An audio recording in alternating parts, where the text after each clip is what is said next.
आत्मीय भाइयों और बहनों, आपको पुस्तक जीवन पथ के प्रदीप लेखक डॉक्टर प्रणव पांड्या पृष्ठ 119 साधना से सिद्धि पढ़कर सुनाते हैं। आइए सुनते हैं। साधना की गई पर सिद्धि नहीं मिली,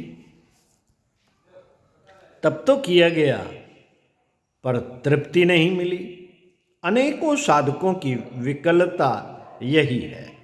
लगातार सालों साल साधना करने के बाद वे सोचने लगते हैं, क्या साधना का विज्ञान मिथ्या है? क्या इसकी तकनीकों में कोई त्रुटि है? ऐसे अनेकों प्रश्न कंटक उनके अंतःकरण में हर पल चुभते रहते हैं। निरंतर की चुभन से उनकी अंतरात्मा में घाव हो जाता है, जिससे वेदना रिश्ती रहती है। बड़ी ही असह्य होती है चुभन, और रिशन की यह पीड़ा बड़ा ही दारुण होता है यह दर्द। महायोगी गोरखनाथ का एक युवा शिष्य भी एक दिन ऐसी ही पीड़ा से ग्रसित था। वेदना की विकलता की स्पष्ट छाप उसके चेहरे पर थी। एक छोटे से नाले को पार करके वह एक खेत की मेड़ पर हताश बैठा था। रात प्रायः बीत गई थी। खेतों पर सुबह का सूरज फैलने लगा था। पास से गुजरती बैलगाड़ी की आवाज सुनकर चांदनी के फूलों सी बगुलों की पात सूरज की ओर उड़ गई। इनकी ओर उसने बड़ी ही निराश नजरों से देखा।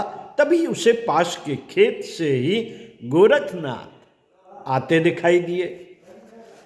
उनके चरणों पर सिर रखकर प्रणाम करते हुए उसने पूछा, गुरुदेव, मेरी वर्षों की साधना निष्फल क्यों हुई? भगवान मुझसे इतना रूठे क्यों हैं?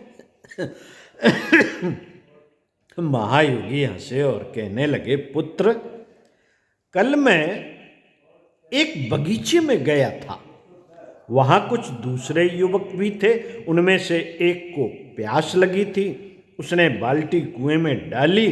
कुआं गहरा था। बाल्टी खींचने से भारी श्रम पड़ा, लेकिन जब बाल्टी लौटी तो खाली थी। उस युवक के सभी साथी हंसने लगे। मैंने देखा, यह बाल्टी तो ठीक मनुष्य के अंतःकरण जैसी है। इसमें छेद ही छेद हैं। बस यह कहने भर को बाल्टी थी।